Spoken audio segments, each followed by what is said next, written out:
Okay, we're going to go over really quick 3 ways to find slope. Let me make this picture bigger. All right. So, what I'm doing, I'm not sure at this moment. Okay, this equation is a fraction, and I don't expect you to know what this is exactly right this minute, but this is saying y2 minus y1 over x2 minus x1. And that is a slope equation. And I'm going to show examples of that. Then there's what's called rise over run. And it's also a fraction. That equals slope. And that's when you're looking at a graph, and we will look at how to find rise over run, which is another way to talk about and look at slope. You can also, if you have a linear equation, this m represents slope. And when you have an equation with other numbers or numbers put into it, whatever number is the coefficient of this x, meaning when you have a 2x, 2 is the coefficient, then 2 actually equals the slope. But we'll look at that with a full linear equation. All right. So, starting with this slope equation, what this means is that when you have, let me change the pen color and put my line in, because this is y2 minus y1 over x2 minus x1. This letter and number jumble here refers to 2 points. So you're going to use this equation when you're given 2 points from a line. Okay, so let's say you're given these 2 points in a problem, and you're going to see that. The point 2, 3, and negative 4, 5. Well, let's break that down.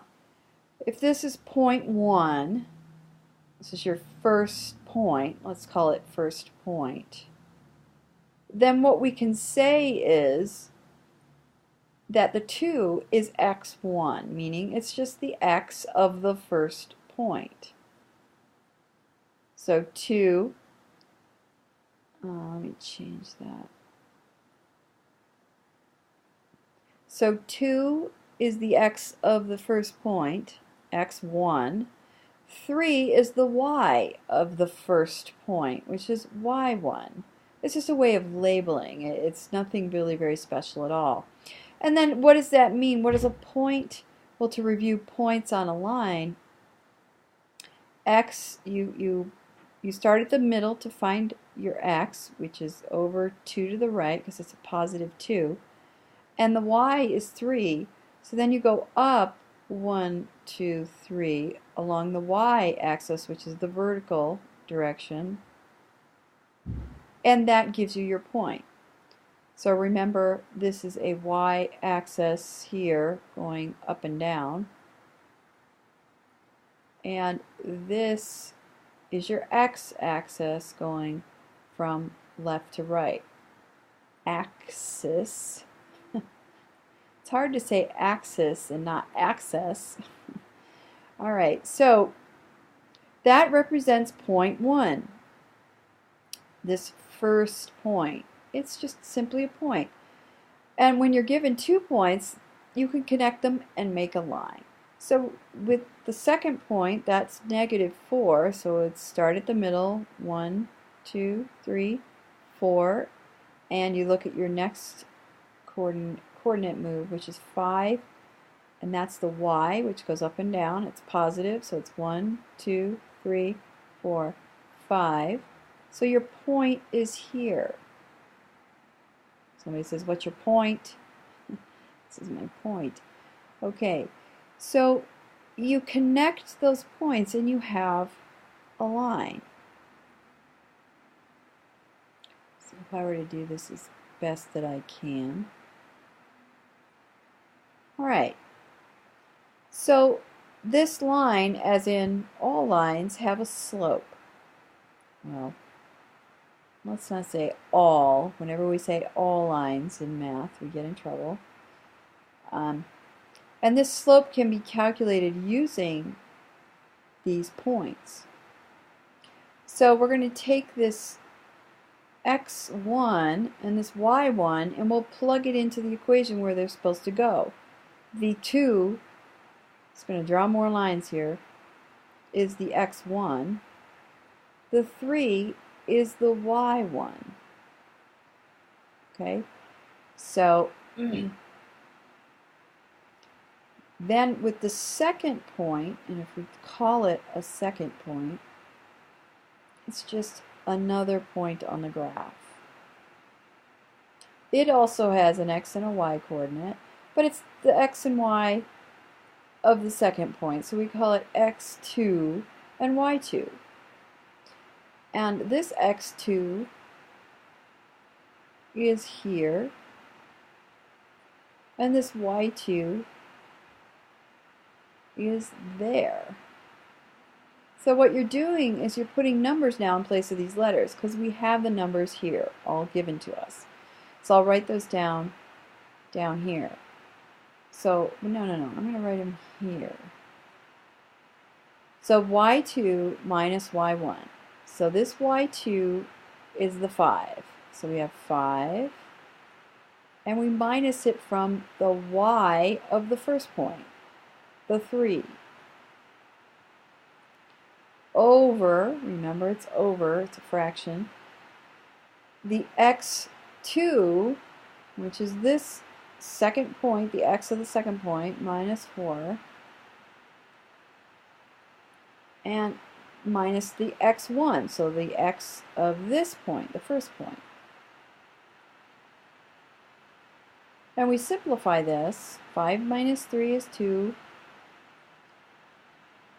Negative 4 minus 2. Remember our rules. You add the opposite for integers, so that gives you a negative 6. 8, 6. 8, 6. Okay. A negative 6. This reduces then to 1/3, because 2 into 2 is 1, 2 into negative 6 is negative 3. I'm falling off the page, but your slope becomes negative 1/3. So we know by this these 2 points given that the slope is equal to negative 1/3. Using 2 points, this time if we have a line, let's draw a line.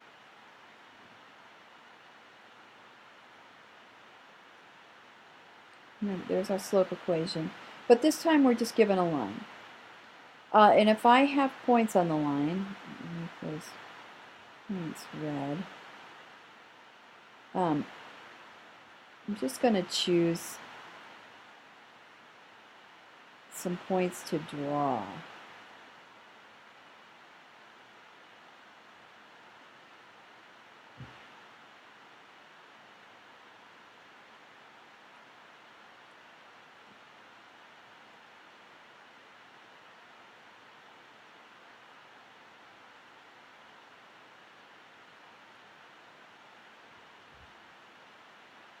Let's say we're given points and a line. We're not given anything else but a picture like this. You can use the slope equation by simply picking 2 points. So I'm going to pick an easy point right there, and I know my x, I always start in the middle, which is 0. And since I'm not going any direction on this x-axis, that means x equals 0. So my first point is going to be a 0, and 1, 2, 3, 4, 5, and 5. So this is my first point. I'm going to abbreviate point. And then my second point, I'm going to choose this one here. Doesn't matter which one I choose. I could choose this one. But I'm going to choose this one. So that one, how did we get there? We started at the middle and went 1, 2, 3. That's the x. X is 3. Okay, 1, 2, 3. And then I went up 1, 2, 3. So my y is also 3. That got me to the second point. Now I have 2 points and I can use this point or slope equation. And if you need to, label your points to make it easier for you to use your equation. So this is x1, simply because it's the first point, and that's x, and this is the first point, and that's y. And this is the second point, so it becomes x2, y2. So now you know what to plug into your equation. Take your y2, which is 3, minus your y1, which is this 5. Then you're going to take x2, which is 3, and you're going to minus x1, and here's your x1, which is 0. And that will give you a slope of, and remember, once again, color would be red, add the opposite. So I find the difference, and it's -2. Change the color. -2. 3 minus 0 is 3. So we have a slope of -3/2 of my line. So if you're given a line, just a picture in a line, as long as you can find a point on that line, 2 points on that line, then you can figure out slope. Then we're going to go over rise over run. How do we look at slope in this way?